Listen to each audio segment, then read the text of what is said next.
benefit sharing. He was the education officer at CPR Environmental Education Center in 1994 to 2004. Our next guest is Dr. Manisha Narula Roy. She is an assistant professor of law, DME Law School, Noida. She pursued her graduation from Guru Nanak Dev University, Amritsar, post-graduation from Kurukshetra University, and doctorate from Guru Nanak Dev University, Amritsar. Her doctorate is in patent law. She has more than 10 years of experience in teaching.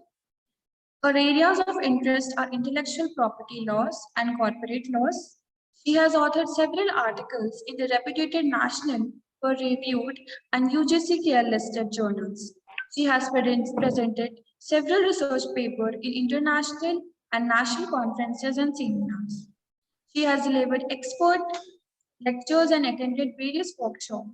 She has attended orientation course at Punjab University, Chandigarh, and refresher law at Punjab University, Patiala.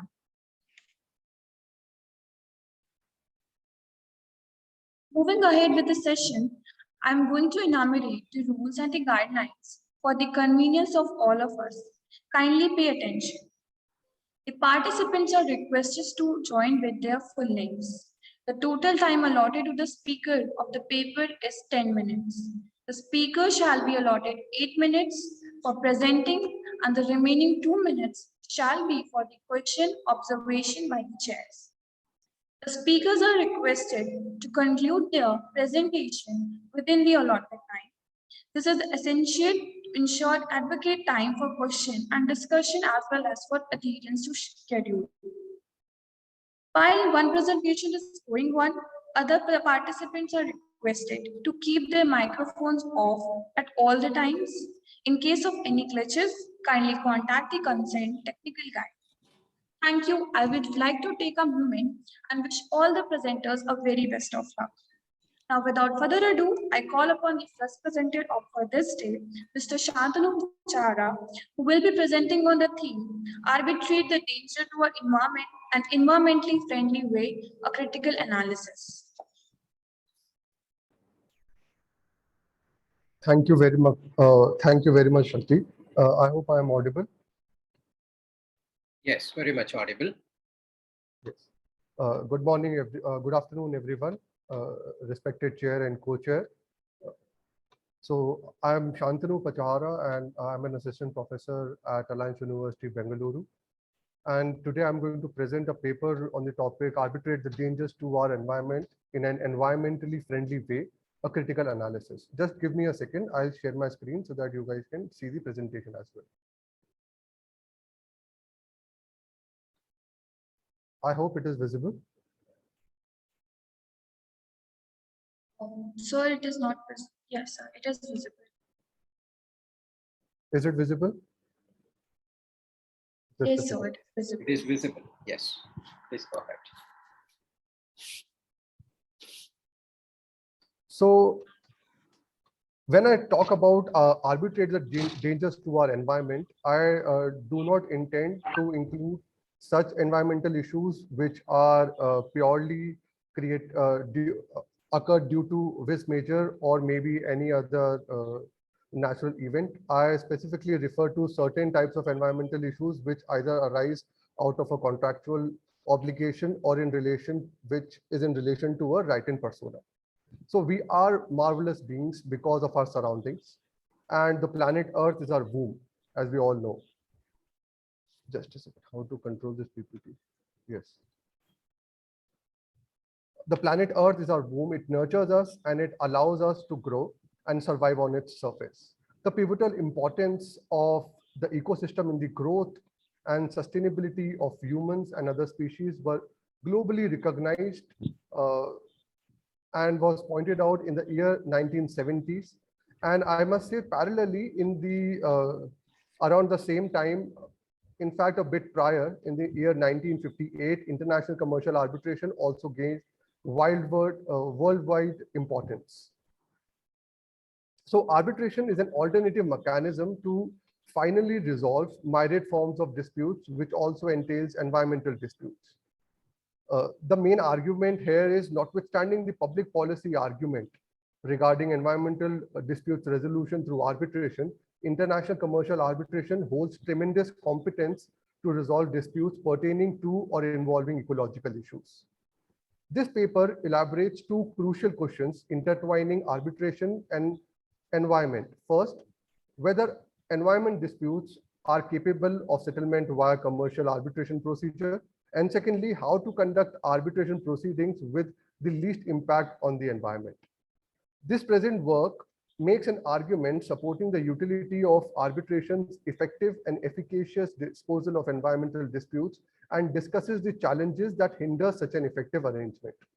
So in the beginning, I would like to lay down the layout of my paper. My paper is divided into 5 chapters, 5 parts. The first one is a breath of fresh air and introduction, wherein I lay down the introduction and also discuss the development of environment law and arbitration in a parallel universe, but in different rooms. Whereas I also point out towards various natural calamities which has happened, and because of which various tortious as well as contractual obligations have arose, which requires redressal.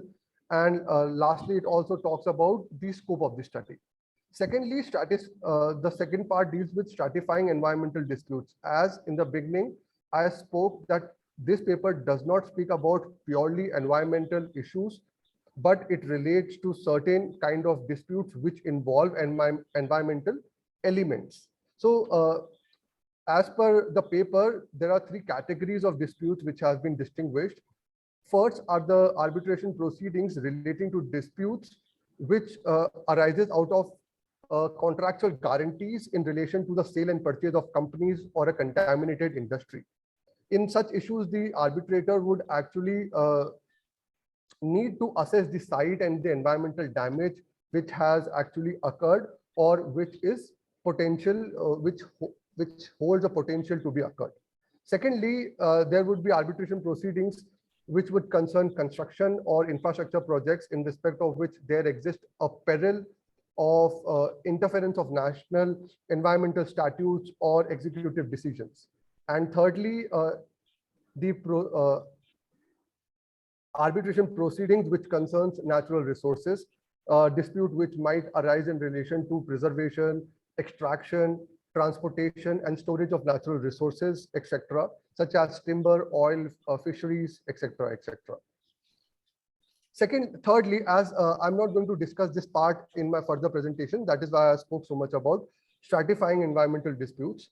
Thirdly, this paper is going to talk about arbitrating environmental disputes, what is the possibility and suitability. Fourthly, aligning arbitration and environment, arbitrate the sustainable way. Herein, I'm going to talk about how arbitration can be done in an environmentally and sustainable fashion, thus reducing the carbon footprint, also the danger to our environment, our forest, our trees, etc., etc. And lastly, I'm going to conclude the paper. So moving on to the introduction.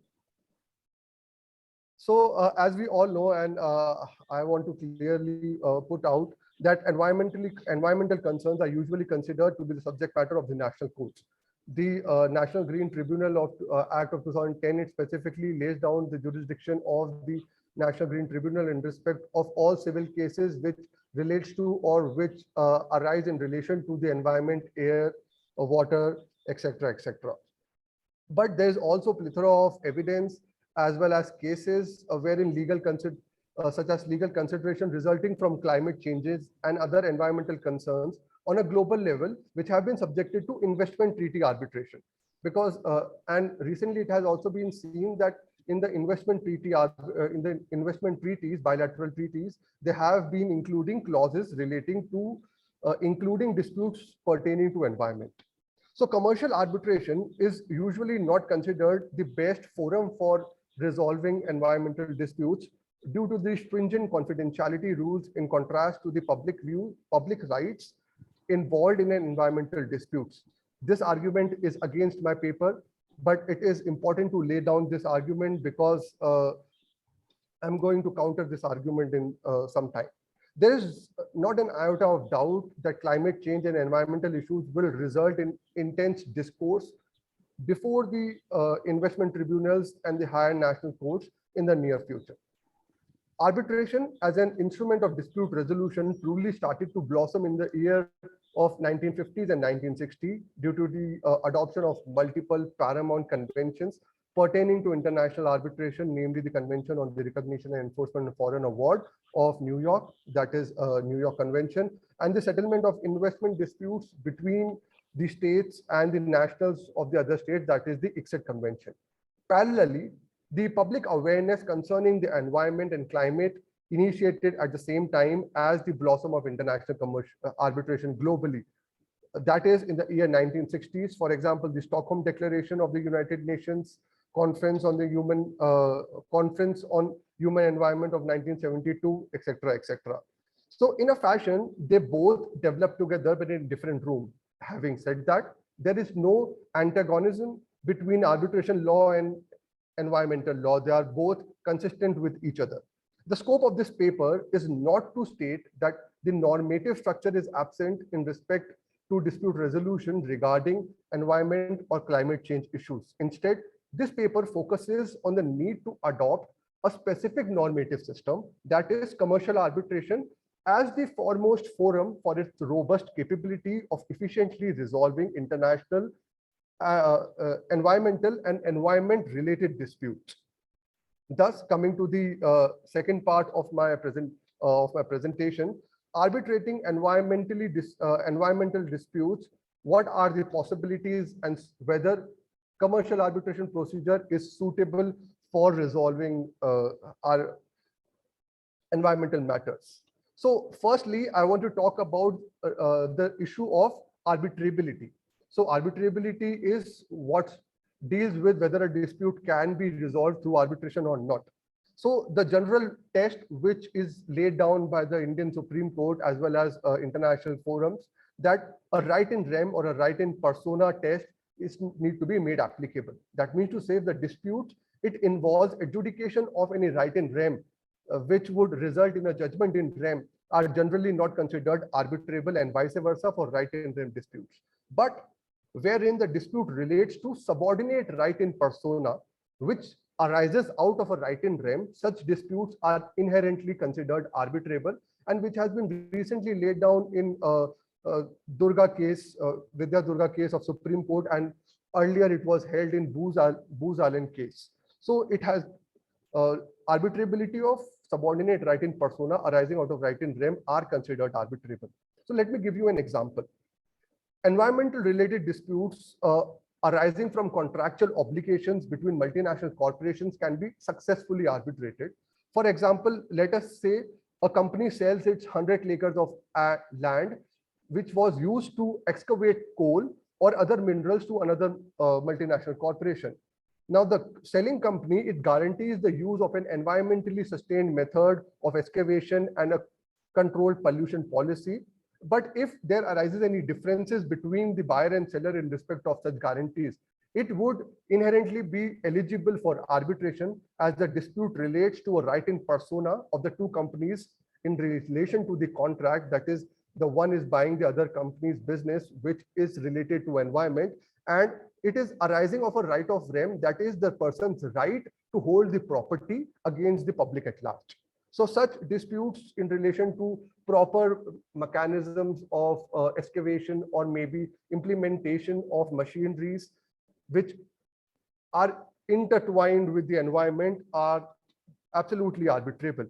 Secondly, if I would argue in favor of commercial arbitration procedure, the general advantages which are attached to a particular to arbitration, such as that arbitration are famous for giving expedited justice, final justice, it's a cost efficient mechanism. All these advantages are specifically available in respect of arbitrating environmental disputes. But specifically, international arbitration facilitates the dispute in a specialized forum through arbitrators who have expertise in environmental and climate change disputes. So if you would adopt commercial arbitration procedure for resolving environmental disputes between the parties, it would actually give them the upper hand to appoint persons who have specialized knowledge of environment and would not be like the judges of India who are generalists.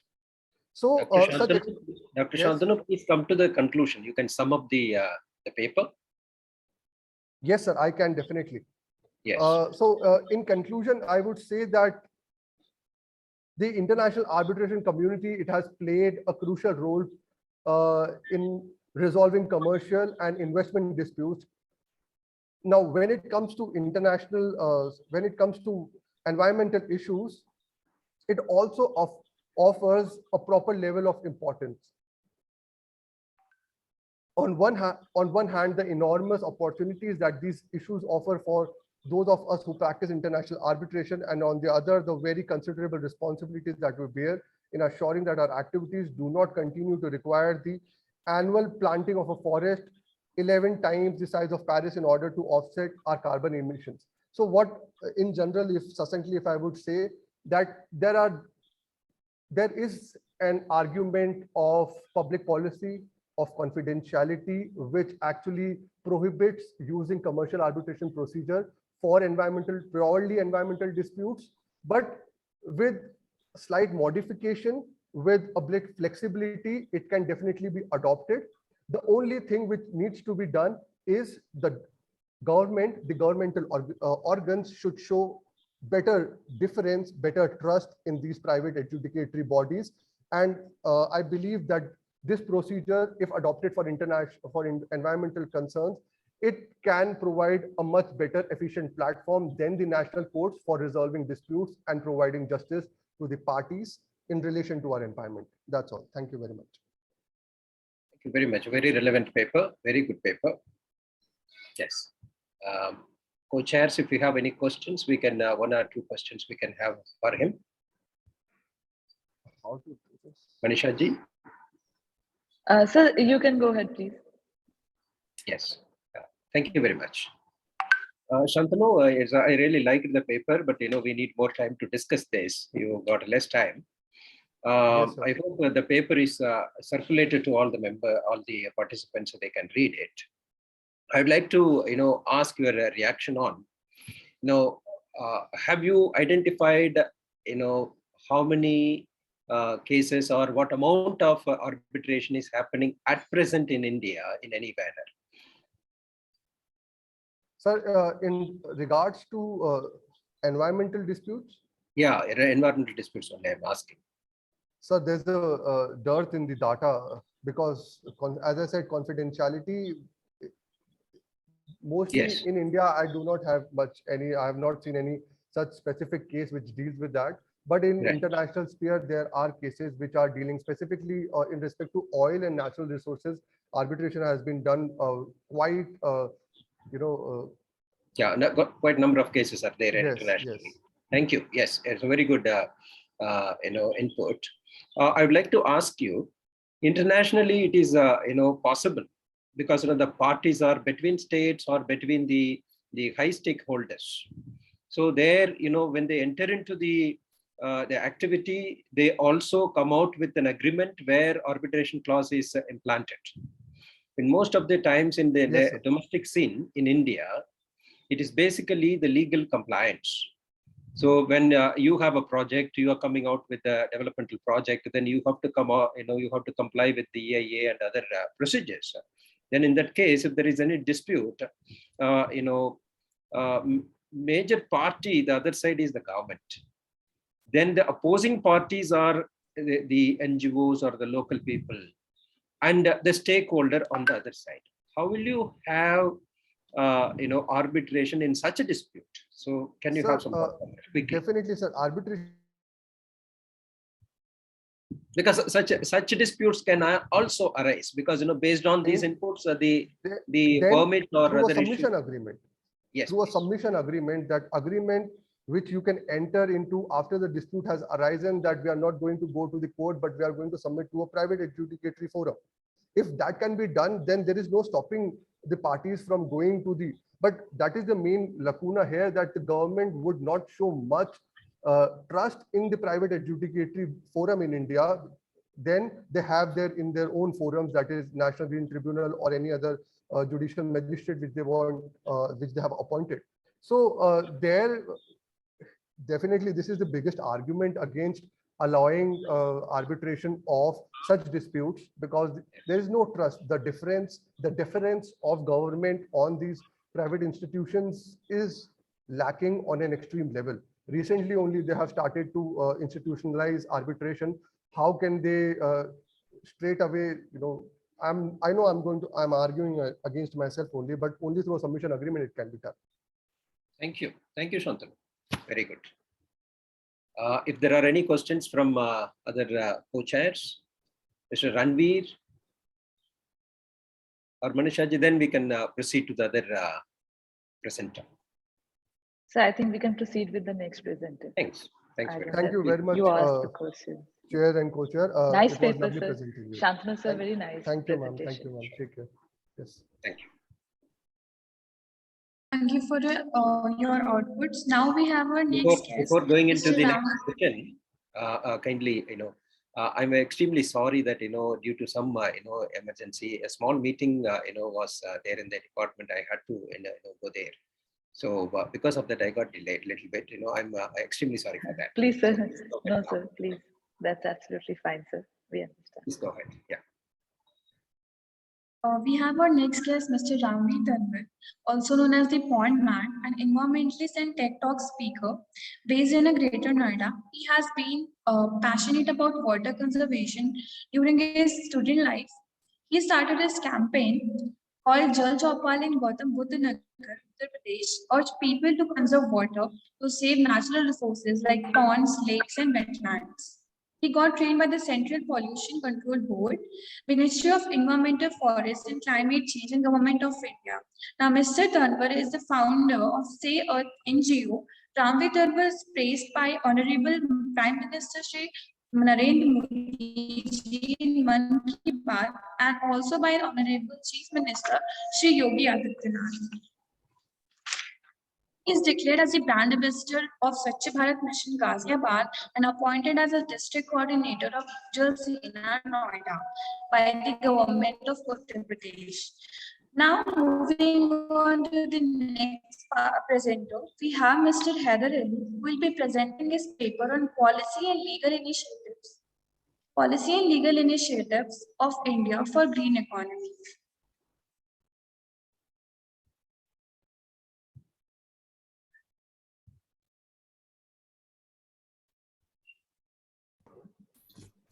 Hello, good afternoon, the chairs and co-chairs and organizers. Please.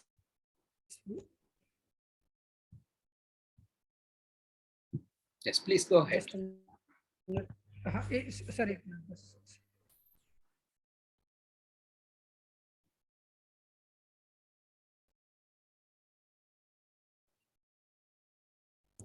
I think please allow me to share the screen share.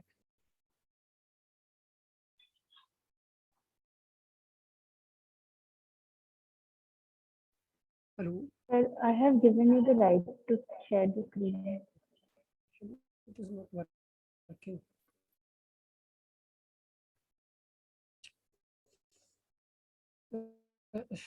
Sorry for delay.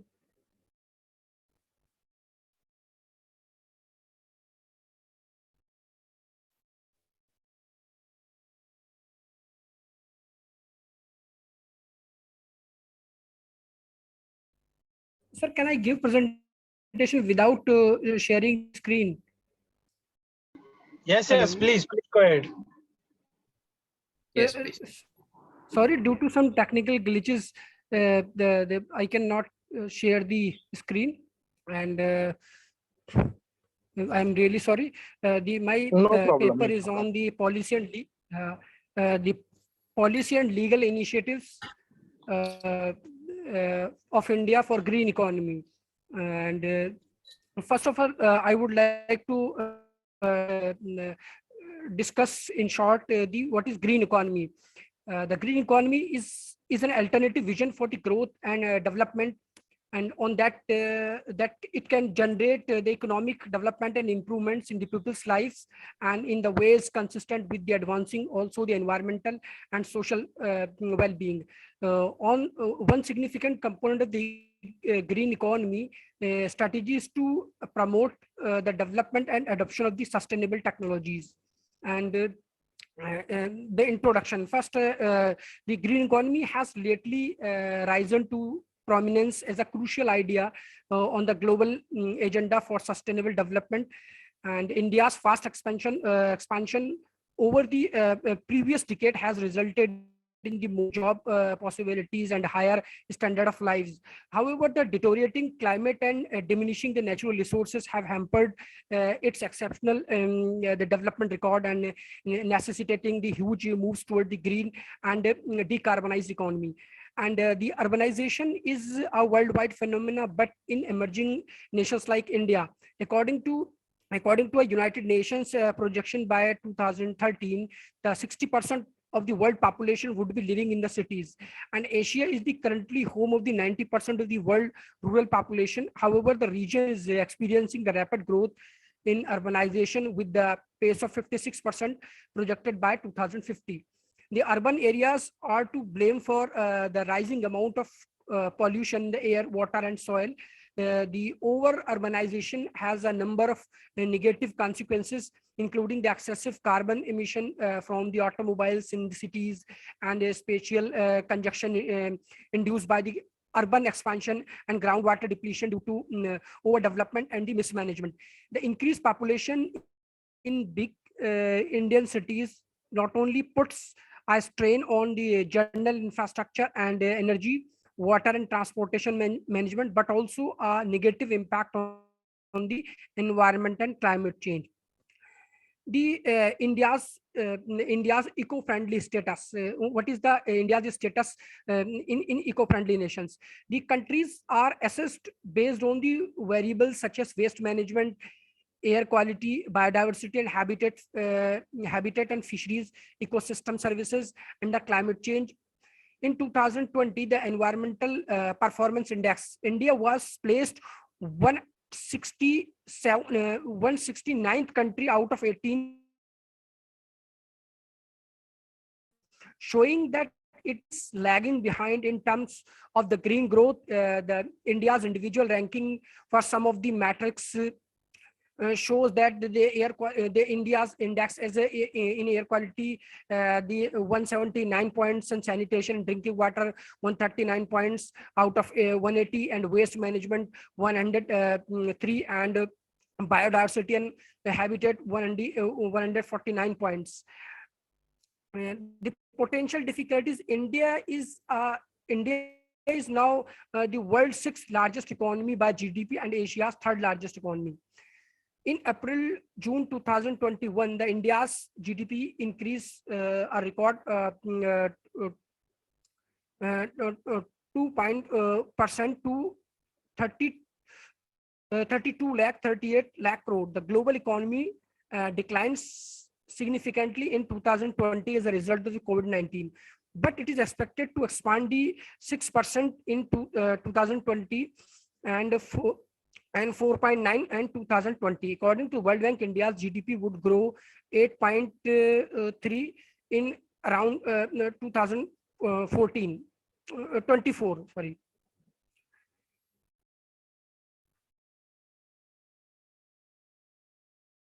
And the legal and policy framework.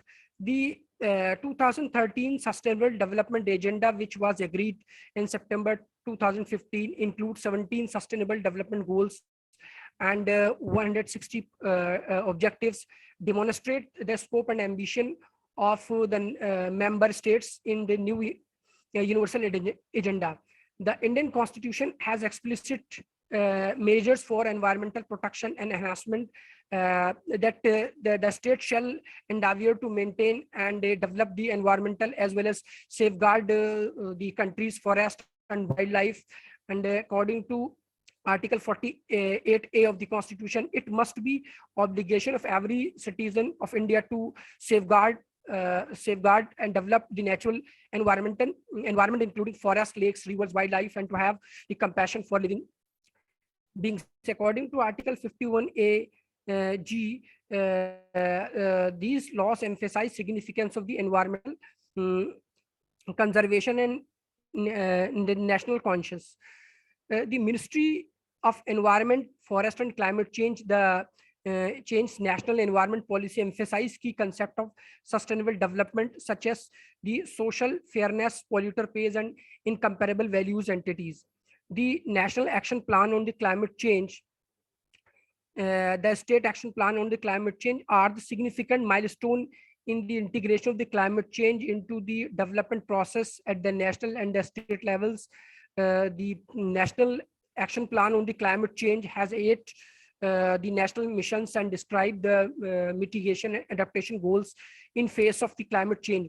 The solar energy, the energy efficiency, sustainable habitat, sustainable agriculture, green India, water and Himalayan ecology, strategic knowledge are the current 8 missions. The government wants to create new missions for wind energy, health, waste to energy and the coastal areas, as well as restructure the national mission, national water mission and the national mission on sustainable development. And in relation to the level 2000 by 2020 in the recent its contribution to be determined at the national level, India has stated that it will cut its emission by 2030. It will have increased the intensity of the GDP by 33 to 35% to the level of 2005. Green growth is a notion that encompasses a lot more than just economic growth. The climate reduction, adaptation are the goals of this project, the creating a socially inclusive economic growth as well as being ecologically friendly. The Ministry of Environment, Forestry and the Climate Change highlighted the green growth in its goal, which prioritized the poverty eradication alongside the green growth. According to the Indian Finance Commission, the rethinking growth strategies in terms of their impact on the environmental sustainability and environmental resources accessible to poor and vulnerable groups is key component of the growth.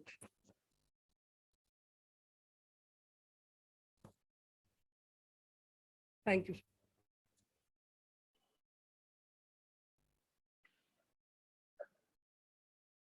Done? Have you completed? Thank Haider? you, Mr. Thank Heather. Yes, sir. Yes, sir, Yes. he's done. Thank you. So now, what is your final understanding about the laws and policies available in India for protection of environment? So we have there are many laws. Even we have constitutional mandates and we have sectoral laws, environmental protection laws, but we do not have a separate and specific laws for the green growth or for the green economy and the climate change. Ultimately, the green economy and the climate change are interrelated. As we will control or combat the climate change, we will surely we will go for the green economy. So I mean to say, when we combat the climate change, then and we will implement the measures for the climate change. Then surely we have to come on the green economy, but we do not have separate and specific laws for the green economy. So how to do it? Do you have any suggestions for that? How to promote green economy with the help of policy or the law? What are the measures that you will suggest? 1 or 2 measures? Yes, sir. If we have to combat the climate change, then we have to implement the laws and we have to legislate the laws for the growth of the green economy. Even we have we have national plans for the green growth, but as such we do not have separate laws. Even these are only plans and they do not have any legal sanction behind it. Thank you.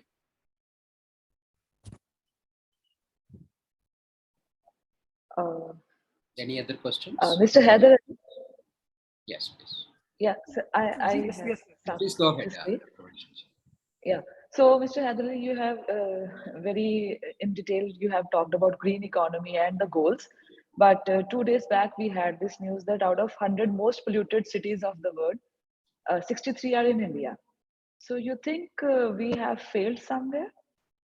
Like we have laws, we have Yeah, policies. we are,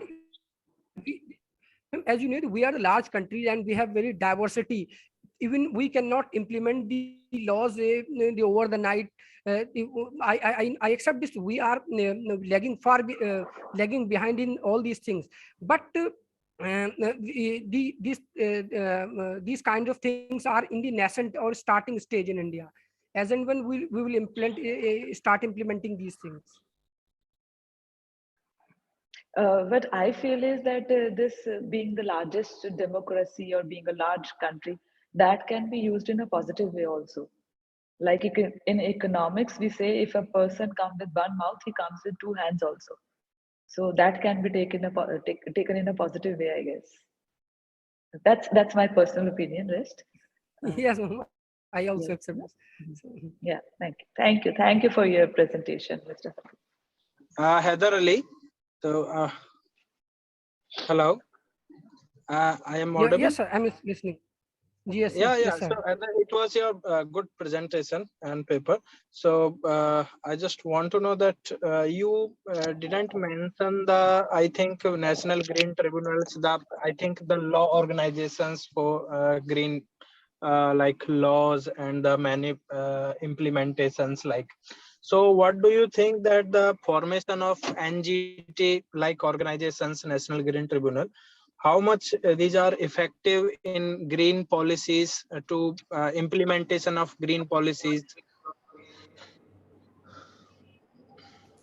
Sir, NGT, sir, as far as NGT is concerned, NGT is only a tribunal that look after the judicial aspect.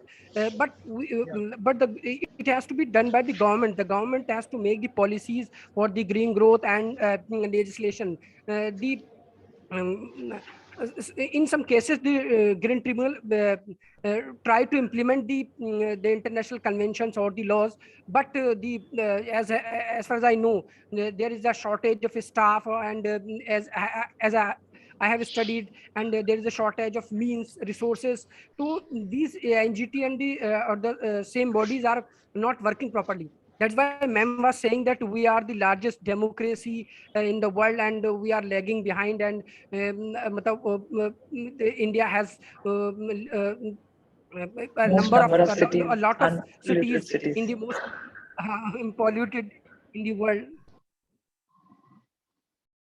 Yeah, because there are, I think there are lots of policies already. There are laws which are equally like US laws, but when we go to the implementation level, then I think that, Yes, sir. Yes, sir. yeah. So Implementation is very poor. NGT and Supreme Court, like they play a vital role when we go with before them that this policies is not being implementing properly. And another thing, I would like to know your views that there are some ministries like before Jal Shakti, before for water related issues or water policies, there is a groundwater central pollution control board के अलावा there is a central groundwater board, central groundwater authority, Ministry of Jal Shakti, their national water mission. So I think for like Ministry of environment, so there are like when we talk to the wetlands, like there is a policy, suppose there is a policy for wetlands. So when we go to the wetlands, then wetlands comes under also Ministry of Jal Shakti, wetland also come under central Environment Ministry. groundwater board, wetland also come under Ministry of Environment and Forest Clearance. So there is a very like conflicts among these ministries. So how what do you think that how can it be solved? Let us not go into either. Sir मैं बताता हूँ आपको sir, Yes. जैसे आपने supreme, Yes, sir. Wait a minute. Yes. You know, the interministerial coordination is not the issue here. You know, what we need to discuss here is that in this particular paper, you know, how the green technology, green economy can be promoted through the legal and policy measures. So here, he is mainly advocating for the green technology adoption and how that will be implemented well. So that is the major, the line of thought it's coming up. But time is also very less. Now we need to go to the next paper. Let us wind up with this now. At the end, if the time permits, definitely we will elaborate this. We will also invite him to give more ideas, because particularly you need to think about the incentives and the promotion policies of the government, because it is not that the laws will implement the green economy or the policies. The policy has to promote, encourage these stakeholders, industries, inventing sectors to come out with environment friendly technologies, environment friendly frameworks, so that contributes for promotion of green economy. So you have to bring about your paper and the synthesis like that. So you can later on we can come back if the time permits. Please go ahead to the next paper. Thank you, chairs, for your input. Now, calling upon our next presenter, we have Mr. Akshay Kumar and Ms. Kajal Kumari having the paper titled on Role of National Green Tribunal towards Sustainable Development in India.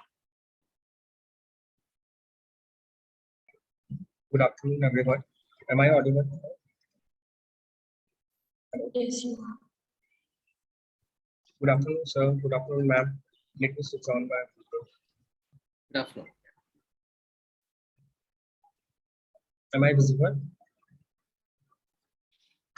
Yes, please go ahead. Let me share my screen also.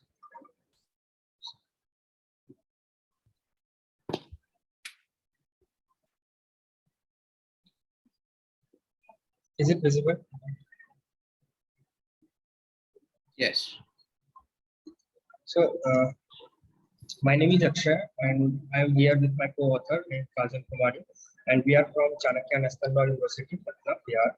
So, the name of the topic for the presentation is Role of National Green Tribunal towards Sustainable Development in India. Let me begin with the introduction. It is well-known fact that the environment is the greatest gift of nature to all living beings of Earth.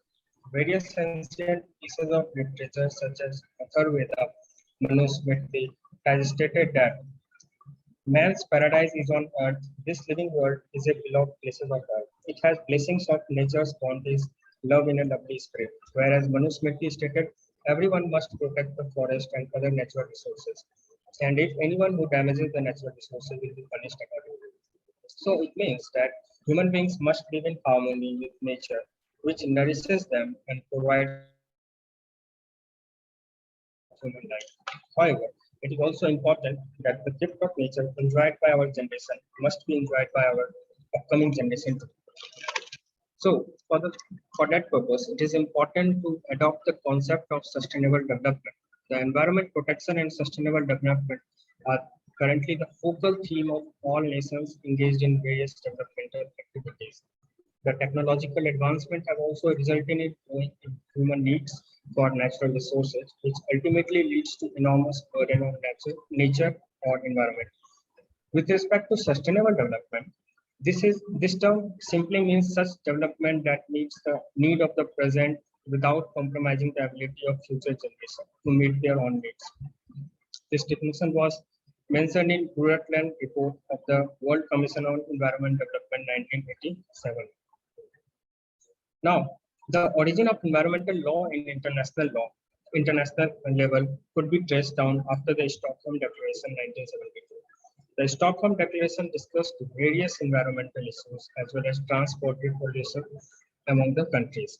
After this, many conventions related to environment protection were passed, such as United Nations Conference, Environmental and Declaration 1992, Kyoto Protocol 97, Rio Declaration, etc. Recently, last year, in year 2021, on the occasion of World Environment Day, 5th June, United Nations Decade on Ecosystem Restoration 2021 to 2030 was launched with the hope of revive natural resources. The restoration of ecosystem is fundamental to achieving the sustainable development goals. In India, which is also a developing country, has an aim to maintain the balance between economic development and the sustainable development. Here in India, the natural resources are considered as God or state goddess and being worshipped by every Indian. All the three pillars of democracy, that is executive, judiciary, legislative, have been playing vital role in protection of environment. A separate court, namely National Green Tribunal, have been also set up in the year 2010 to deal with environment-related matters. Justice P.N. Bhagwati has raised the concern to establish this kind of court during the Bhopal gas tragedy case, Union Carbide versus India 1989. Thus, in this paper, we have discussed the available legal provisions and role of National Green Tribunal in maintaining sustainable development through proctrinal methodology. Now, the rest slides and as well as the paper we discussed by this project. So, she will going to share the screen.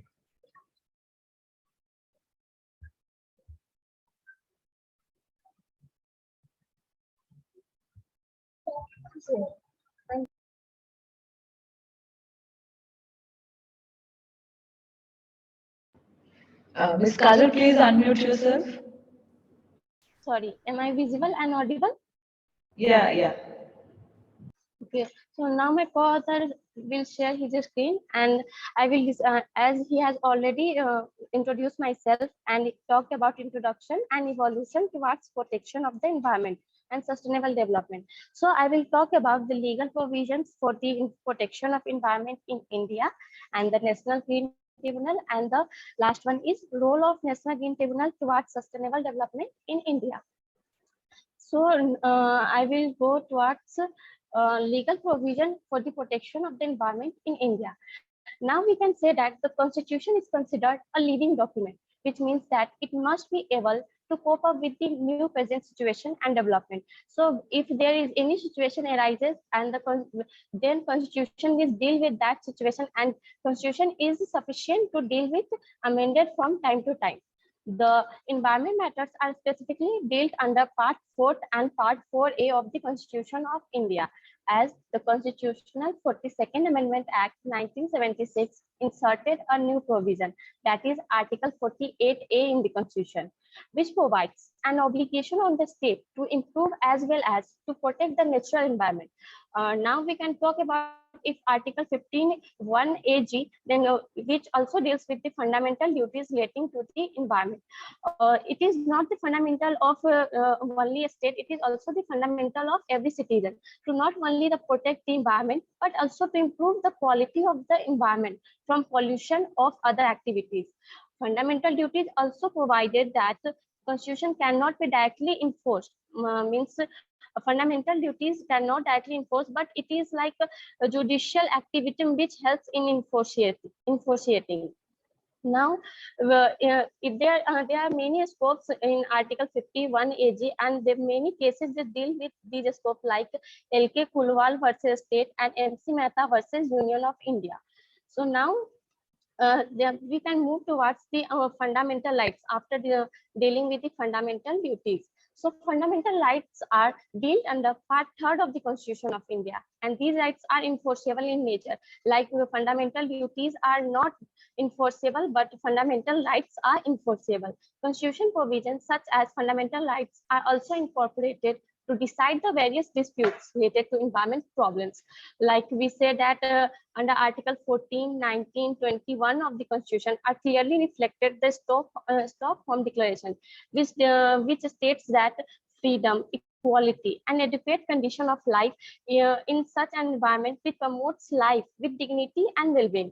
And it is solemn responsibility of a man or woman to protect and preserve the environment for the present as well as for the future generation.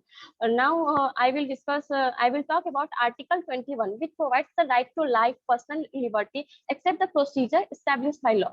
There are many cases which deals by the judiciary to review the matters related to the environment. Akshay has already talked about rural litigation and entitlement claims versus State of UP. So now I will talk about the MC Mehta case and many other cases. Like in many cases, court reflected the need to protect and preserve the environment without specifically mentioning it as the right to the environment. The apex court recognized that everyone is entitled to live in clean and healthy environment. Miss Kajal, you have only 2 minutes, so you can move on to the rule of entity. That's your main Okay, ma'am. focus of the paper. Okay, ma'am. So it is, we can, so under section 20 of the NGT Act, why the Green Court passing any order or decision or an award shall apply the principle of sustainable development, precautionary principle, and the polluter pay principle. If we talk about the what is sustainable development, then we can say that sustainable development is a balancing concept between the environment and economic development. It is mainly considered a strategy for the process of development without causing any harm to the environment. In case Vellore citizen welfare case, the apex court should be emphasized that the additional concept that both development and protection of the environment can't go hand in hand is no longer acceptable in today's modern times. Thus, the concept of sustainable development should be adopted and followed. We can also say that sustainability, if we say sustainability as maintaining the ecological process, their function, productivity, and biodiversity in the ecosystem for a longer period of time. So after saying the role of National Green Tribunal, there are every individual or human being is entitled to social, economic, political, and cultural development. Both the right to live in a clean and healthy environment and the right to economic development is necessary for the survival of human beings or mankind. These both should be balanced and go hand in hand, and it means that development activities should not be carried out at the cost of environmental protection and vice versa. It also means that development activities should be carried out while considering the protection of the environment. Now, coming to the conclusion, nowadays environmental pollution has become a global problem because it affects every part of equally. World equally. The national and the international organizations have taken many steps and strategies to maintain the balance between developmental activities and environmental degradation. This will help in preserving the natural resources for the future generation and is termed sustainable development.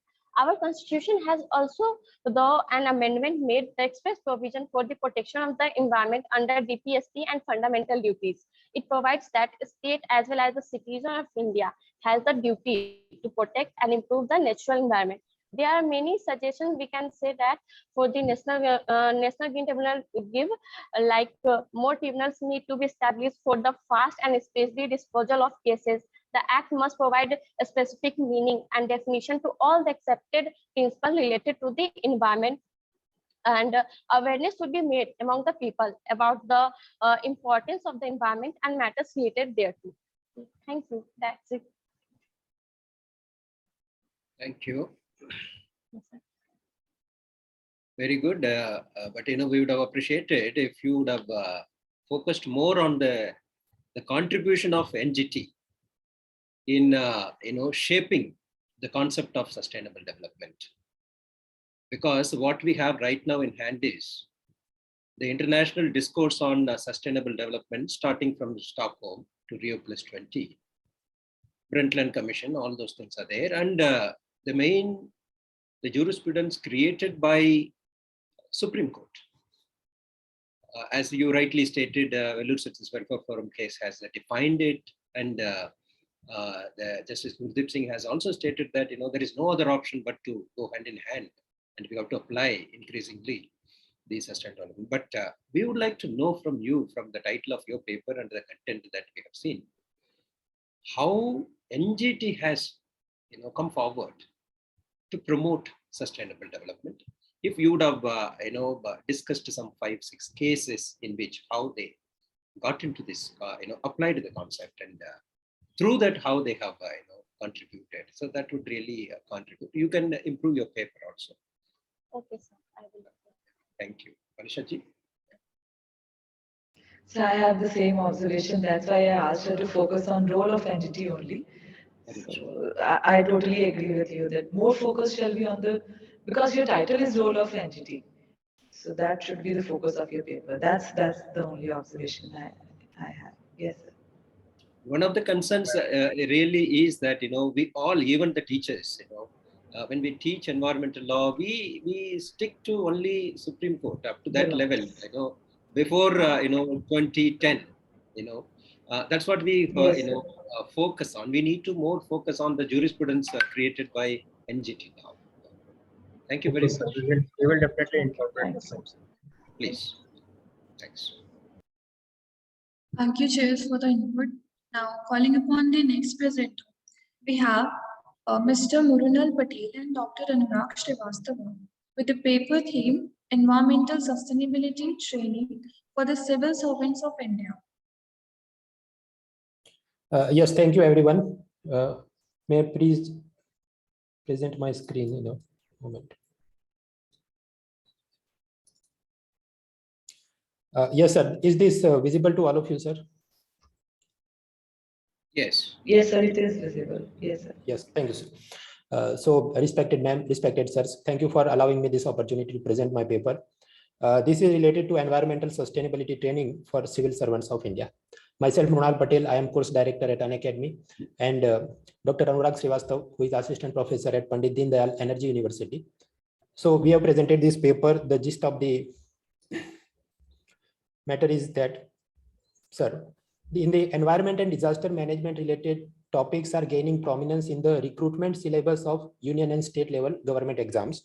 But when we look at the training syllabus of those selected officers, then the same attention is lacking for the environment and disaster management and sustainability related topics. And we would like to present and prove and highlight this using the evidence of civil servants training in Rajasthan, in Uttarakhand, and in the state of Gujarat. So overall, the officers recruitment in India at national level, particularly Indian Administrative Service IS exam. So that is conducted, it is known as civil service exam and conducted by UPSC. So they have a preliminary paper, a mains paper, and an interview. And at state level, similarly, state administrative officers, deputy collectors, tehsildars, and others are that recruitment is conducted by state public service commissions. So in all these exams in recent years, we find that environment and disaster management related topics have been added in the syllabus for the competitive exam. But same attention is lacking in the training syllabus. The training of the IS officer is done at Mussoorie, Lal Bahadur Shastri National Academy for Administration. And at state level, these deputy collectors, tehsildars, SDMs, etc., they are trained at administrative training institutes or apex training institutes known as ATIs. And then lower officials like patwaris, they are trained at district training institutes. So let us now look at the civil servants training in Rajasthan. So the state service officials that are recruited by the Rajasthan Public Service Commission, they are trained at Rajasthan Administrative Training Institutes, which is known as HCM RIPA. So we analyzed the training calendar for the entire year, how many classes they had conducted on various subjects. For example, on the women and children related laws and trafficking and honor killing, they had conducted 3 days workshop seminar training program, and it was conducted 6 times in a year. Foundation training also has it, as well as mid-service training, in-service training. Also, officers from various departments are invited and they participate in it. Now, on the other hand, if we look at the environment, disaster management, sustainable development related topics, then impact of climate change and urban development. This topic was taught for 3 days, and it was such program was conducted only 1 time in the entire year in the 2021. So it is not to say that women, children laws and trafficking, their training program need to be reduced. No, we are not saying that. We are saying that climate change also deserves more attention than it is getting at present in the civil servants training, because often it is the climate change that actually is creating more problems for poverty and women empowerment. For example, multidimensional poverty index MPI that was released by Niti Aayog in 2021. So they highlighted on some 10 parameters the level of deprivation faced by Indian poor people. For example, in this chart, we can see that in Rajasthan, 27% of the population lacks access to LPG cylinder. Some 13% population lacks the access to drinking water. Now, in such situation, it is observed that then the daughters of the family, they will be sent to collect firewood, drinking water from long places. So they have to walk there. And as a result, they cannot attend the schools. They cannot complete their homework and assignments. So their education suffers. As a result, this girl is going to remain poor. The labor force participation rate is not going to improve. And then herself and her family will continue to remain impoverished, and they will continue to remain engaging in these unsustainable practices because they don't have money to buy LPG cylinder, etc. So yes, so from the training of civil servants in the Rajasthan State Administrative Service, we find that impact of climate change and urban development, which is presently conducted only one time in the entire year, the frequency of this training program need to be increased. Now, similarly, looking at another case study of Uttarakhand. So in Uttarakhand, we analyzed the entire year's training calendar, and we found that the civil servants in Uttarakhand, they were given disaster management, post-disaster assessment, urban flood management training for 3 days only once in the entire calendar year of 2021 in January. Role of women in agriculture, this training program was conducted for 2 days only once in September 2021. Crowd management in Kumbh Mela, it was conducted for 2 days only once in February 2021. Now, of course, Kumbh Mela is not organized on yearly basis, so therefore their training will not be that frequent. But the urban floods, disasters, landslides, they occur on frequent basis every year in Uttarakhand. So considering the disaster vulnerability of Uttarakhand, they should be conducting the training programs for civil servants for disaster management more number of times in a year. Sir, similarly, when we look at the administrative training institutes of all the states and union territories, more than 30 in number, then similar findings are observed. Of course, due to paucity of time, we are unable to present all the findings and catalog here, but similar situation prevails. Lastly, I would like to highlight the case of civil servants training in Gujarat. Sir, within Gujarat state government, these are the various departments, and I have highlighted various departments that deal with environment, sustainability, climate change, and some direct or indirect correlation with that. For example, agriculture department, education, energy, petrochemical, forest, environment, home, water resources, panchayat, port, road, tribal development, climate change. Now, in all these secretariat departments, the officers' hierarchy is as following. At bottom, we have deputy section officers and assistants, which are 1200 approximately in number. Then we have section officers, 400 in number. Under secretary, 140, deputy secretary, 62, joint secretary, 13, and additional secretary, 3. Now here we find that the section officers and deputy section officers, they are the backbone of the departments. They create all the files, they coordinate with other departments and run the things. So, however, if we look at the training syllabus of the section officers, very little attention is being paid to the environment aspects. For example, in the foundation training, they have to study total 5 papers. Paper 1 is about constitution, second paper about office procedure, third paper service matter, fourth paper financial matter, and fifth paper is about Gujarati and English language. Now, this is foundation training. Apart from that, they have to go for in-service training, mid-career training, executive development programs. It is said that every 3 years, minimum 2 days, they have to spend some training. But similar to the case of Rajasthan and Uttarakhand, we find that such in-service programs, very little attention paid to environment, disaster, and sustainability. We also conducted a survey of the deputy section officers in Gujarat State Secretariat. Out of the 1200 people, 20% sample size was taken, and they highlighted following problems. First is, even when they visit the training institute, there is absenteeism of trainings. That is because their departmental heads will not spare them to go for training, even when there is some training for disaster management, etc., because always there is some election duties, some other office work going on. Then there is shortage of trainers. Permanent academic staff is missing in the state training institutes. Syllabus is outdated. For example, 5-year plan, which is no longer there because of the Niti Aayog, and yet it is an exclusive paper in the training. Chalk and talk method of teaching, case studies and field trips are missing.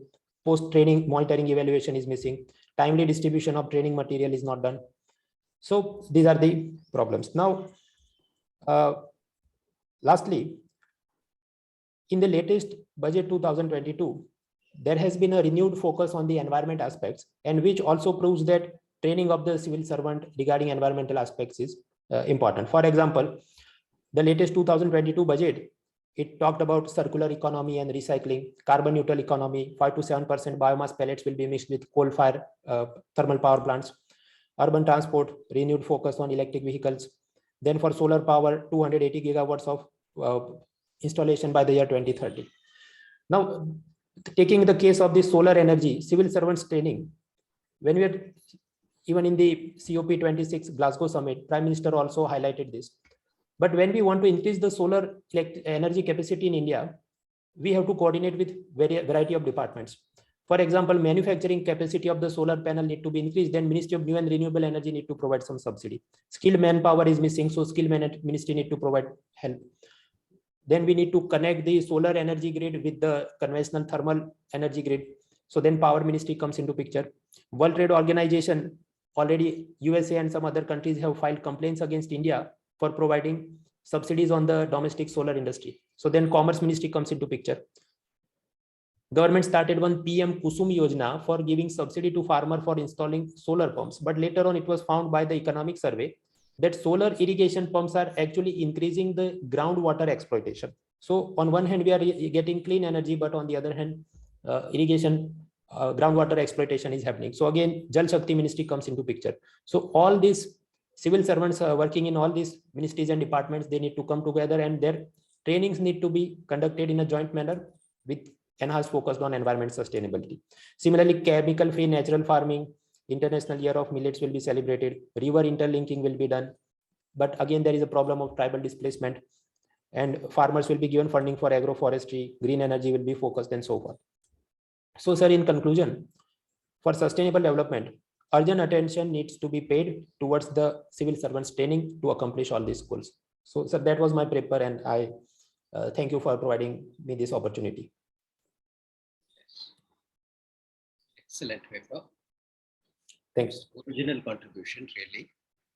Such papers are very much in need for understanding and educating our people.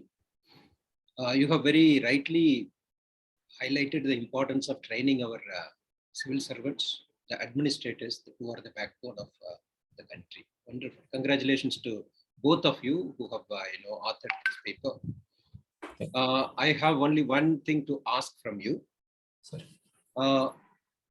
Have you come out with any kind of a recommendation or a suggestion about what are the contents that should be included in the syllabus of the recruitment examinations? So, for example, 1, 2, 3, these points, these areas, if it can be included in the syllabus, that will help. Number one. Number two, since you are engaged in the training, have you designed any module or any course, 2 days course or a 5 days course for the administrators, so that especially focusing on environment capability, so that you can offer it to different states? So have you done that? And second, a small question is that if you have done that, I think you can also approach the implementing agencies, even Lal Bahadur Shastri Institute or UPSC or the state public service commissions to incorporate. You can recommend it from your side. That is my question. Have you done anything on this? Sir, every 5 years in Gujarat, the State Training Institute conducts the review exercise for removing outdated syllabus topics and adding new syllabus topics. But often the representatives from the environment-related organizations and professors and eminent persons is missing in such consultation process. Otherwise, agroforestry, resource conservation, circular economy, displacement of the scheduled tribes, and all this could be given more attention to it. So that could be done. And regarding the course addition, no, sir, such opportunity we could not find. Yes, I go there for training, but that is confined to select areas of public administration, basically teaching the theory of various administrative thinkers theories, decentralization, panchayati raj bodies, and other things. Myself, sir, I have qualified in UGC NET with public administration. So those things I teach in the Gujarat. Yes, good. I get the Administrative point. Training Academy, sir. Good. I think with this kind of the data in hand and the kind of a work that you have done, I would suggest that you can prepare a short note on what are the core elements that would go into the syllabus. You can approach the agencies so that they may think, because I don't think that somebody will invite us. Nobody invites us. So we have to go and present that this is what is important. If you consider, you can take it like that. You can always present it, because they may not even know that such ideas exist or such people exist. That is one thing. And secondly, since you are engaged in training, create a 2 days module or 3 days module, especially, and start with your own institution. Ask the government to send the people for training, or you can present it to others. DME is doing wonderful job by organizing this conference itself. With the help of them also, you can approach, or with the help of like-minded people, you can write to the concerned authorities. I would suggest you very strongly to do that. Okay, thank you. So over Thanks. to the co-chair, Manisha ji. Yeah. Mr. Ram, if you have anything to add to this? I think he's not. So okay, on a lighter note, I'll just say one thing, that the location of Lal Bahadur Shastri Academies itself, it can itself be a motivation to protect the environment. It's a beautiful place, and if we have more, if they protect the environment, so we can, the civil servants can, so just on a lighter note with this. So that can be a motivation, that we need to protect our environment so that we can have more beautiful places like these for training of the civil servants. So, Sure. a very nice presentation, Mr. Patel. Inspiring, actually. Inspiring. Thank you so much. Okay, I will stop sharing the screen. Thanks. Thank you. Yeah. Bye-bye. Thank you, chairs, for the input. Now, moving ahead, we have Mr. Nandkishore Singh presenting his paper on Uttar Pradesh Groundwater Management and Regulation Act 2019 and assessment. Thank you so much. And good afternoon to respected sir and ma'am. Am I audible? Yes. Am I audible? Good afternoon. You are audible. Yes, you are. Please go ahead, Nandkishore. Good afternoon to respected sir and ma'am. I am Nandkishore Singh, and I am currently working as a research scholar at Faculty of Law, University of Delhi. And my area of research is water law itself. That's why I have decided to give presentation on this newly enacted act, so that I can incorporate valuable suggestions, valuable feedbacks from the panelists in my research.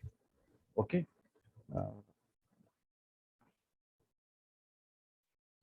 Now I am sharing my PPT. Yeah, the topic itself suggests my presentation on the topic Uttar Pradesh Groundwater Management and Regulation Act 2019 and assessment. The objective of this presentation is to analyze community-based water management resource in the state of Uttar Pradesh, keeping in mind the various arrangements made under this act.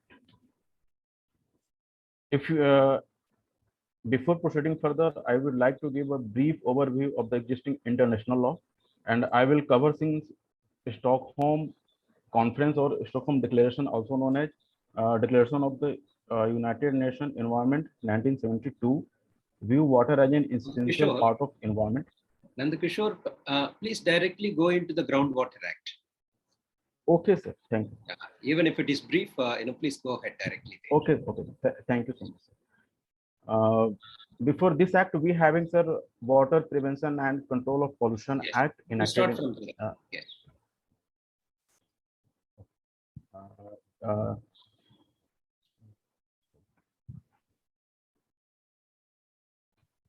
This act applies to the whole of the state, and section 2Q of the act define the groundwater in the term of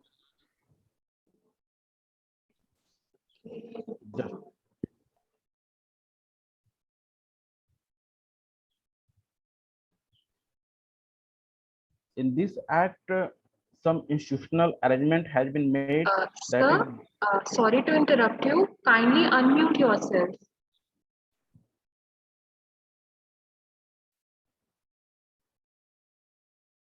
May I proceed? Yes, you are audible. Yes. Okay. Under this act, Gram Panchayat groundwater subcommittee at the level of village, at the level of block. So you are not audible. I'm not audible. We can hear him. Yes, he is audible now. Okay, thank you so much. So please. Okay. Uh, to carry out the various functions under the Act, some institutional framework shall work. At the village level, there is Gram Panchayat Groundwater Subcommittee headed by Gram Pradhan, and the subcommittee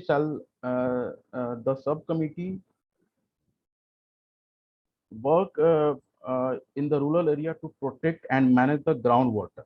At the block level, we having block groundwater management committee, uh, which shall the function of this committee shall be to prepare an overall block level groundwater security plan by consolidating Gram Panchayat groundwater security plan and to monitor their implementation. At the level of district, we having district groundwater management council, and at the top we having state groundwater management regulatory authority, and shall be chaired by the chief secretary of state. Uh, Power and if you talk about the power and function of the authority, the state groundwater management and regulatory authority have the power for the management and regulation of groundwater resource, to uh, and also to uh, and the and also to notify the area for the management and regulation of groundwater resource, and advise the government on appropriate water conservation method where the water level has depleted to a great extent. Uh, as I have mentioned in my objective, main purpose of this act to ensure the community participation, since having merely law is not enough to conserve water until unless we are going to participate in groundwater management. Merely having law, in the past we having many law, many water policy, but still state and various is not only the state of Uttar Pradesh, even the Maharashtra and other states are also facing water scarcity. Since in this act the role has been assigned to Gram Panchayat and block panchayat and at the municipality level also, so that we can educate, we can ensure participation of common man, since a gram panchayat consists of villagers as well. So if we are going to educate them, if we are going to tell them that water is a very is an important resource, we cannot take it lightly, and so we need to more worry about the existing situation, and if they are going to participate with the existing mechanism, like farmers, like household, apart from industry, farmers and household are also consuming and polluting the water. As per the data, agricultural sector is the largest consumer of water. They not only consume the water, even they pollute the water with their pesticides and various chemical which they use for to enhance their productivity. uh, if we talk about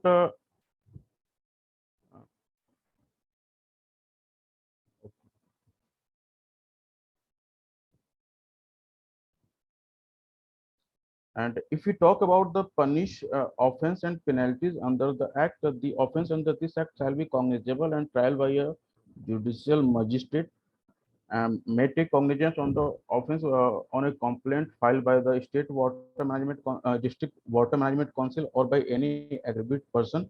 Even the offense under this act is compoundable.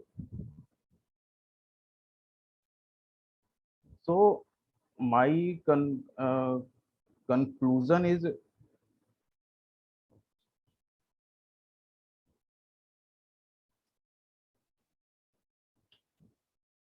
so I would like to conclude that, keeping in mind the sustainable development goal, that is goal 6, this is related to water and sanitation.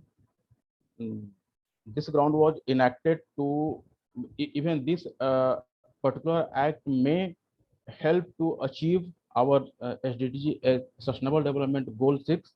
And the Groundwater Act was this act was enacted to protect, conserve, control, regulate the groundwater to ensure a sustainable management, both in terms of quality and quantity in the stressed rural and urban area. The act attempts to consolidate the conservation effort at the level of panchayat and municipalities. As I have earlier discussed, how they have empowered the panchayat, and if I am talking, if as far as suggestion on my part is concerned, in the act, various penal provision has been mentioned, but as far as agricultural and domestic user are concerned, they are kept out of the regulatory provision of this act, and no penal provision has been make for them. I'm not saying that there must be penal provision, but my only concern is until unless we are going to regulate our household uses or water used by the agricultural sector, it would be very tough to to fulfill our aim or to achieve water conservation. Since a large amount of water is required to grow anything. In Israel, they use more than 80% of their recycled water in agriculture. But in our country, there is no such type of practice. We having wastewater, if we recycle them and we use them in our agricultural sector, so we can create a, a wealth from a waste. And again, as far as household is concerned, if we keep in mind the modern living style, even our kitchen and our toilet consume a lot of water. So we cannot think we need only water to fulfill our for drinking purpose, to cook our meal. Apart from drinking and cooking, we having even we need water to wash our car, even we need water to flush. So that there, in my opinion, it would be better to have some regulatory check or mechanism to ensure proper water management in the state. Thank you so much. Thank you, Nand Kishore. Very happy to hear you. Thank you so Very much. important paper, important topic. The main issues are mainly, how to conserve the groundwater, Yes, how to rationalize the use of it, and how to distribute wisely to all the activities. Yes, sir. Somehow, we have not reached any reasonable point on all these three. I hope we need to work a lot on this. Instead of we speak, I speak. Mr. Ramveer Tanwar is here. He has done a lot of work in this area. If he can share his views, and Manisha ji, if you can give more. So I think Mr. Ram is the perfect one who can comment on this. So Yes, I have really missed one important point to discuss with you. So my another point is, we cannot treat water in a fragmented manner. Groundwater as river water, both of them are interrelated. Like we enter in bank, cashier having a pot filled with water and a sponge. He touch and then count note. Until unless there is water in that pot, he won't be able to use. And if it is totally dry, you are supposed to pour more water. But if it already having water, if a small amount of water is put inside that particular pot, it definitely you will able to use. Just like that, if our river having water, definitely we having groundwater. Since both of them are interrelated, and so far I have not came across any provision which try to treat them interrelated, rather than we are treating them in a fragmented manner. So sir, this is my another observation or another suggestion which I would like to incorporate in this paper or in my research work. There must be some sort of regulation in this area as well. Very true. Very true. Let us first hear the experts, then Mr. Ramveer, are you here? Could you please present your observations?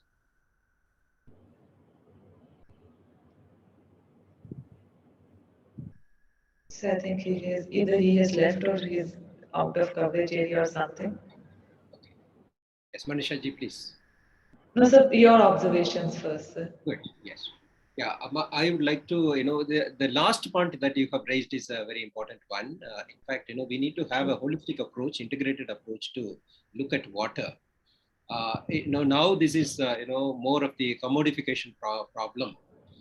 We are not, in fact, trying to understand water as the fundamental necessity of existence itself.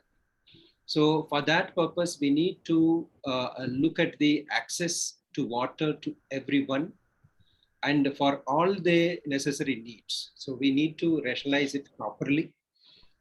We need to, somehow bring it into the policy or the legal frameworks that we have, miserably, failed so far. A lot of research work is going on, even in our university. Lots of, thinking is happening, but at the ground level, we are not able to, implement it well. So it is going to be a major problem. As you have rightly stated, the groundwater is one aspect, but the terrestrial water and the rainwater harvesting, all these things have to be, integrated. And if this is not sufficient, definitely Israel kind of a solution can be thought of, recycling, even desalinization of water. In cities like Chennai, they have acute shortage of water. And earlier, experts thought of that, but because of the cost effectiveness issue, so they could not go into that. So India requires a lot of water and water management. So we need to work more on this. I hope you deep dwell into the subject, and scholars like you should present more on this. Okay. Sure. Thank you very much. Due to the shortage of time, let us leave this at this stage. Try to look at this as a right to water Sure, by everyone, because now the privileged class takes more of sir. Even there is a concept of water and there justice. are people who are not even provided with the basic requirements. So how we are going to deal with this right to water, right to access to water for all the needs? Because most of the disease, most of the times, because of the lack of water only, disease comes, malnutrition comes, even agricultural productivity is affected, all those things. So these interrelated things have to be thought properly. Even sir, I am working on concept of water justice, as well as you have said that we can article 14, article 21, until unless we are going to ensure water justice, how can we imagine article 21, right to life? Very true. Thank you so much, sir. It was very nice to hear you, sir. And I'm very grateful for you and to respected panelists for their kind words and their suggestion. Thank you so much, ma'am. Thank you so much, sir. So I have one little thing to say. So Okay, I basically come from Punjab. Okay, ma'am. Punjab comes from Punjab. That is it is said the land of 5 rivers, and the groundwater is not there right now. Like the land of river don't have the water. So I think it's high time we conserve our water resources and we focus more on groundwater also, so that we can get back to that golden era where we used to boost up this thing that we come from the land of rivers. Now we don't have the water there. We don't get water regularly actually. So it's high time we focus on these problems now, I guess. Very true. Very, very disturbing just to an know observation. this, that it Yes, sir. is a land of water, in fact. Yes, Punjab sir. Yes, has sir. been a land of water, and that is why in the True. whole of the country, Punjab used to produce more. Now it Yes, is sir. water starved. True. Yes, sir. That's really disturbing. Ma'am, even Punjab, apart from depleting ground level, Punjab is also suffering from some sort of pollution like arsenic. Level of Yes, arsenic in the sir. water has been True. increased. True. Ma'am, True, I have true, covered true. in my That is. research in some different chapters. Thank you so much, ma'am. Okay, okay. Thank you, sir. Thank you. Thank you for the presentation, sir. And for the organizers, if Mr. Ramveer, joins, kindly keep track, and we will like to hear from him about his observations also. Okay, even at the end, if possible, we can ask him to speak. Thank you very much. Thank you, Shreyas, for the input. Now calling upon the next presenter, we have Mr. Prashant Saurabh presenting his paper on constitutional and legislative measures of environmental protection. How many papers are there left? So 3 papers are left. We had total nine participants. Yes. So now, including this, there are 4 papers. Okay, then quickly we have to move. Yes. Am I audible Yes. and visible? Good morning, good afternoon, members of the panel and all the participants, organizers, and the attendees. My name is Ishita Pallavi. Today, I will talk about the topic Constitution and Legislative Measures of Environmental Protection that has been authored by Mr. Prashant Saurabh, and I am the co-author. I will give the presentation on both of us. Yeah, we belong to Chanakya National Law University, Patna. Now, moving on with the topic. First, I would like to introduce the topic and the aim of this paper, right? So when we talk about environmental protection, we know that India has come a long way in developing its own environmental jurisprudence, right? So when we talk about the constitutional measures that are available to the people of India in order to protect the environment that they are in order to protect the entire ecosystem that we are in, there are certain measures that are provided in the constitutional scheme itself. So today I will talk about those constitutional schemes, and secondly, I will also talk about the legislative measures that are available, right? So this first, I'll talk about how environmental protection has been extended under the concept of right to life.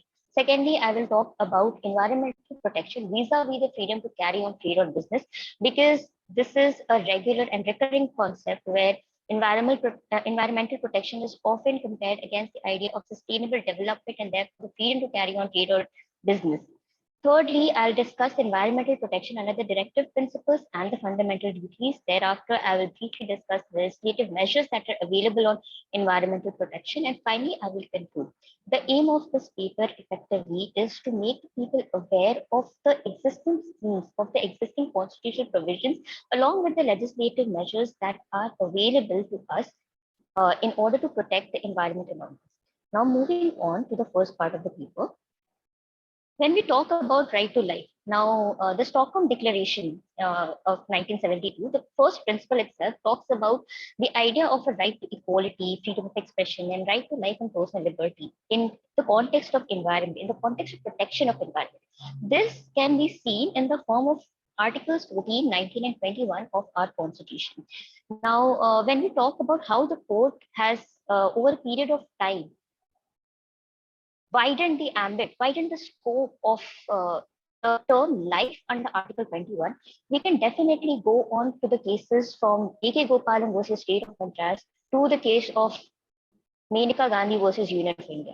And we see how the court has moved on from a narrow interpretation of the term life to going on to describing life as one of the most important facets of an individual's existence, and that includes the right to a healthy environment. It was eventually in the case of Francis Coraline Merlin versus Delhi administration that the court held that the right to life under Article 21 cannot be restricted merely to animal existence, and it means something more than just mere physical survival. So we need to have a healthy environment. We need to have a hygienic environment in order to survive. Just merely having your ecosystem, just merely having an environment does not necessarily mean that it is protected, right? So thereafter a catena of cases, the court has went on to express this idea, that has went on to develop the environmental jurisprudence of a country in order to determine how environmental protection is actually such a major part of our lives, in fact, such a major part of an individual's rights itself. Okay, so thereafter we can talk about the case of Charan Lal Sahu versus Union of India, and along with MC Mehta versus Union of India, the oleum gas leakage, where the court said that it is the duty of the state under constitution, that is Articles 21, 48A, 51G, to take steps, take effective steps in order to protect the guaranteed constitutional rights. Now, when we talk about these constitutional guarantees, it is important to know what exactly are these constitutional guarantees, right? So Article 21 talks about right to life, as I have already discussed. Article 47, 48A, 51AG, these three talk about the right to health, right to public safety, right to protection of environment, and Article 51AG, in fact, imposes a duty on the people themselves to protect the environment, because it is not only the duty of the state but also the people. That is to be understood at this point of time. Now, when we move ahead to other cases, it was in the case of Vellore Citizens Welfare Forum versus Union of India, or as we refer to it as the Tamil Nadu tanneries case, the precautionary principles and the polluter pays principles were incorporated into this case, and the court said that these cases are in fact part of the environmental law of the country. The environmental legislations that are there, that is the Water Act, the Air Act, the Environmental Protection Act, these legislations, they incorporate these principles in itself.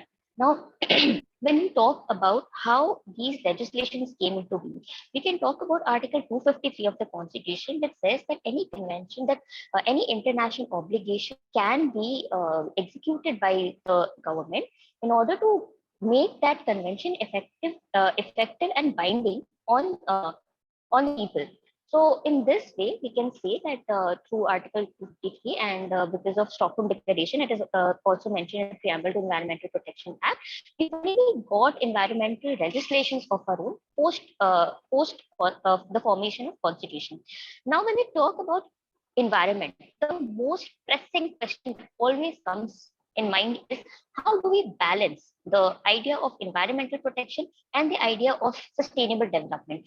And sustainable development not only means the idea of developmental projects, but also the idea of freedom to carry on trade or business. So I'll restrict myself to this ambit and then go on to the judicial trend in determining how environmental protection, the right to environmental protection and the right to freedom to carry on trade or business are interdependent, and how they have to be balanced, right? So in the case of, I'll discuss mainly three cases here. The first one is in Avilash Textile versus Rajkot Municipal Corporation, where the petitioners were discharging water from the factory on public road and public drainage. The court said that, okay, even if you are carrying out an occupation, even if you are carrying out any particular trade or business, you are not entitled to pose any kind of health hazard to the entire society. This is to be noted that again, in the case of Burra Bazaar Fireworks Dealers Association versus Commissioner of Police Calcutta, the court again said Article 19 clause 1 subclause G of the Constitution does not guarantee an absolute right. There has to be a reasonable restriction, and the community safety, health, and peace impose such restriction on any trade or business. This was again iterated in Wasim Ahmed Saeed versus Union of India. Now, when we see that in order to balance the approach between these two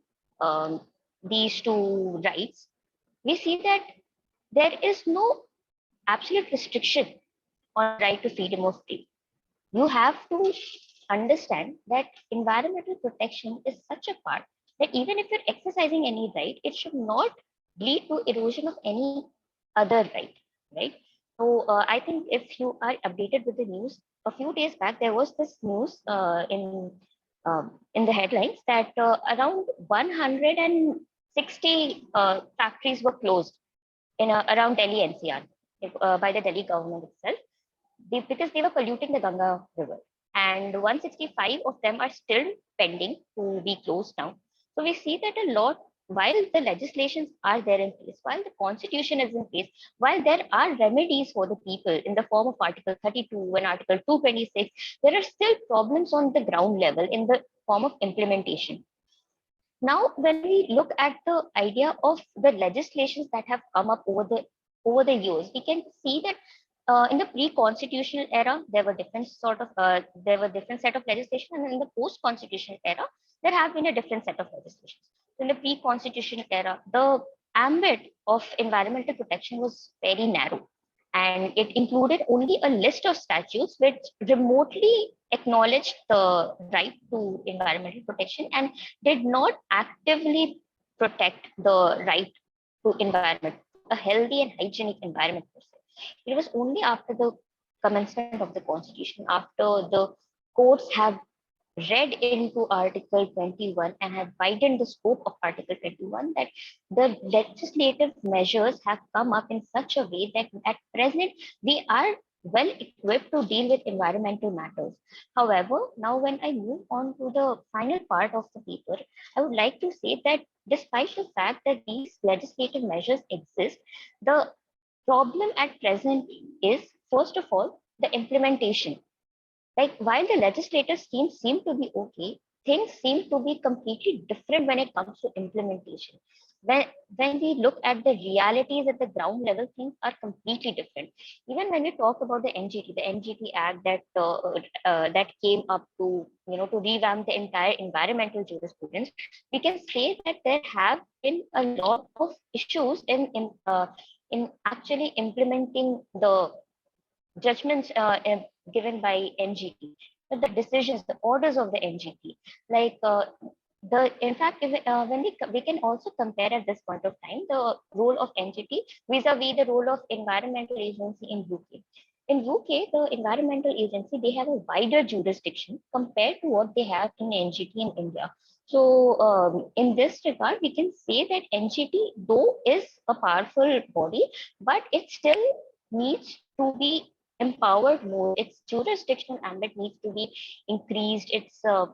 And also it needs to be given power in the sense that once the decision by NGT is given, they are all most of the times they are challenged to the higher courts.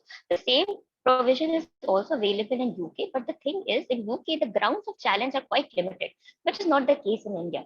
So what I'm trying to say is this paper aims at creating awareness the people about their existing rights, and not just rights but also the duties that are imposed on them under the constitution in order to protect the environment, the remedies that are available to them in order to protect the environment. The idea is that once people are educated, once people are more aware of these rights and duties, not just rights but also the duties, then there will be a better implementation of these environmental legislative measures and the constitutional scheme as a whole, the constitutional scheme of right to a healthy and hygienic environment as a whole. Thank you. Any questions? And thank you. Thank you. It's a very important topic. Good presentation. Only I'd like to know from you, when we talk about the constitutional frameworks, the provisions, we normally give a rosy picture. It's fantastic, we have all this and all. But can we really identify how much now we realize from the ideals that we have? These judgments are really trend-setting, and they have really contributed very positively for the creation of the environmental jurisprudence. I would like you and your co-author to go a little further and see, do you really have right to environment in the country? A right to water, a right to air? And is there any possible, even if we take a small area and find out, in terms of one aspect, right to water, for example, in one village or one town, how many people really are satisfied with the adequate amount of water they get in terms of the real requirements? Then in that case, we can say that yes, right to water to the people of India in this area is realized or guaranteed. How much is available here? Because that kind of a study needs to be conducted. We don't venture into that. Normally, we decipher what is there in the judgments. I would like you have a good potential to work on this. Try to look at what is the real meaning of right to environment. Okay, then we will be able to set new trends in understanding and applying in fields. Okay, that is one thing. And second aspect is that when you said about the NGT, the limitations of NGT, could you please specify what are how you would like to strengthen its jurisdiction or its powers? What is lacking? Sir, okay, I'll just point out certain challenges. So our paper does not specifically talk about NGT, but I'll specify the challenges that are there, right?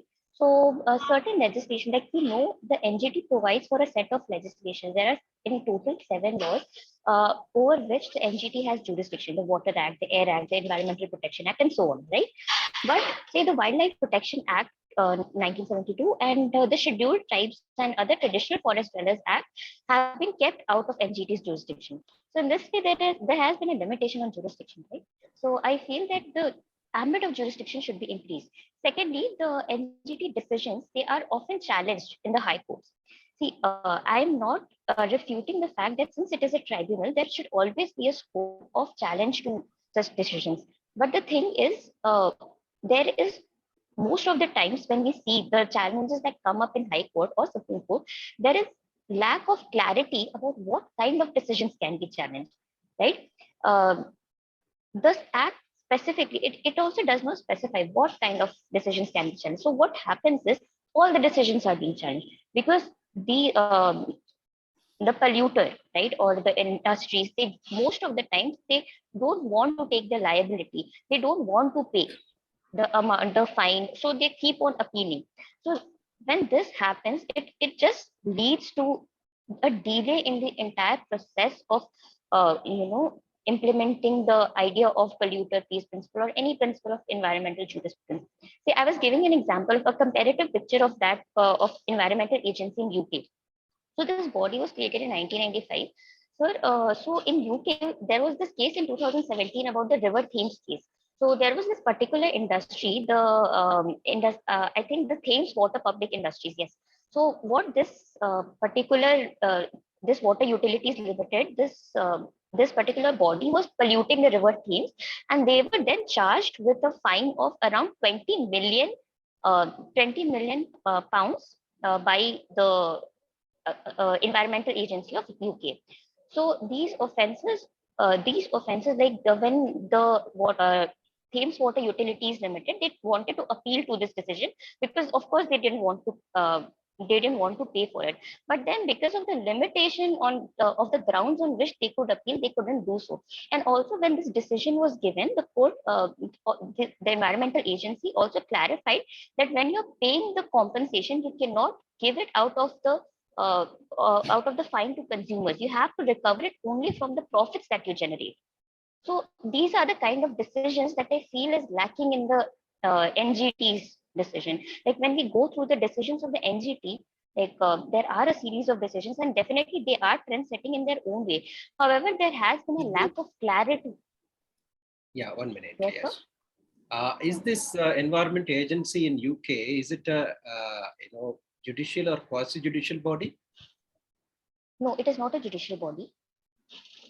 And we cannot compare these, in fact, because this is like the Central Pollution Control Board or the State Pollution Control Board or the central government ministry. It's an executive body, isn't it? Sir, that's what when I was talking about the constitutional measures, even then I said the problem is not with the legislation but the execution. So if we don't talk about the executive bodies, then we will reach nowhere. The problem does not always lie in the legislative idea, but also in the execution. See, it's like a pyramid. When you go from the top, the things that you send are fine, but the moment it reaches the good part, it becomes something else. And that is the problem we really need to address. Because if we don't talk about execution, I don't think there will be, like, we have to look into the possibility of finding solutions to the execution of any legislative measure. Because just creating legislations and just formulating policies will do no good to the existing state. Thank you, Ashita. Yes. Thanks. Ishita? Yes, ma'am. So your paper is constitutional and legislative measures for environment protection. And you have mentioned only the Environment Protection Act, then Water Act, etc. Right? But we have other acts also. We can talk about Biological Diversity Act also. That is also part of environment. Yes. And then you can also add Protection of Plant Variety Act. I think these Yes, things ma'am. are also important Actually, I part wanted of to, environment. we wanted to add a lot more to the paper, but there's always a limitation on the number of words that we can write. So we have to restrict the So scope of the it things can be that we can divided write. into constitutional legislative measures Yes, separately yes. instead of putting it into one article. You can. So because when we are talking about environment, we should focus on all the things that are included in environment.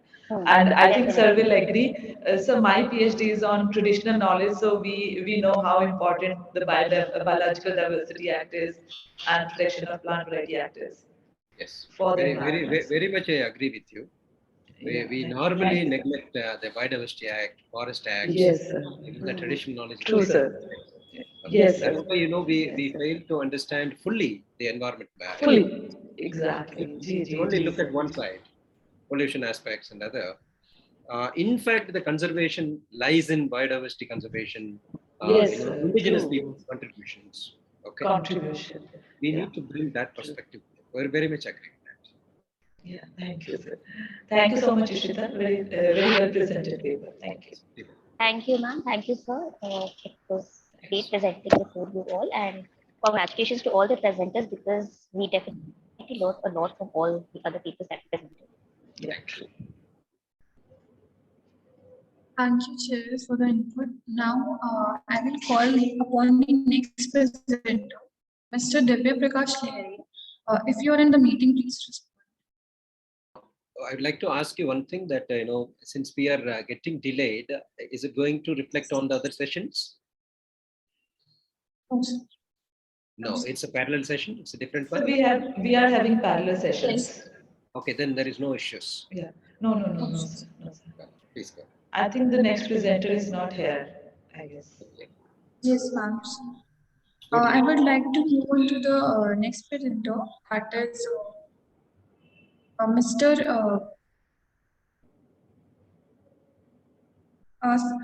Sapresh Suhas Devidas. Mr. Sapresh, you are in the meeting.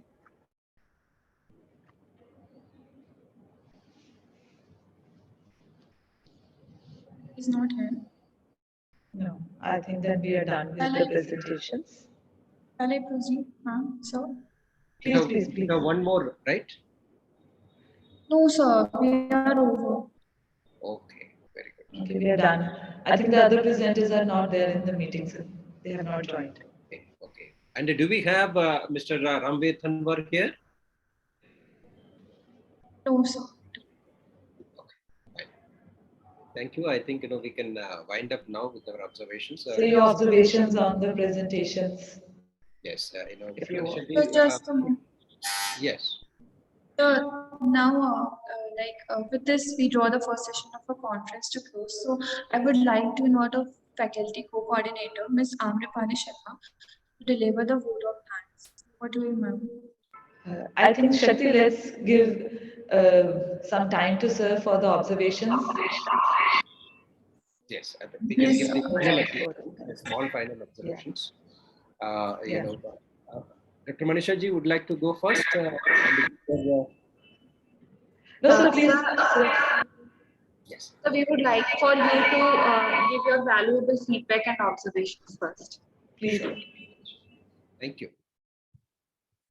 First of all, many congratulations to the organizers, DME, college, for organizing this such a wonderful conference, inviting good papers, providing a nice opportunity for the young scholars to think about the subject and to present before all of us. And I congratulate all the presenters for successfully presenting and very ably advocating the ideas that are in need now. We are living in very difficult times now. Very difficult times in the sense the hope is diminishing day by day with the increased impact due to climate change, due to ill health, and their impact on all other aspects, because once the climate change strikes, the global warming impacts on the food, water first. When the water scarcity happens, then the agriculture, then the productivity stops. That is the base sector for all other sectors. Then all our industrial developments, all our enablements, whether our education, our employments, our richness, everything is interrelated. Once the basic environmental sources are shrinking and getting degraded, the hope for our life gets shaken. And that is how now for the past few years, particularly the last decade itself, we started understanding climate change doesn't only affect the sectors that we have stated, like the production sectors, agriculture sectors. It affects our basic life itself. We don't get water, we don't get proper food, we don't get proper atmosphere to live in, and that in fact affects our health. And only when the health is correct, good for us, we will be able to think properly, contribute properly, work properly, and build our homes and nations. So this is the fundamental aspect that we have now understood. It is not that we have not understood, we have understood it. And thanks to COVID, that we have also understood how important health is. Health and the environment are very much interrelated. They are two sides of the same coin. One reflects on the other. So for that, the catchword that we have, environmental sustainability.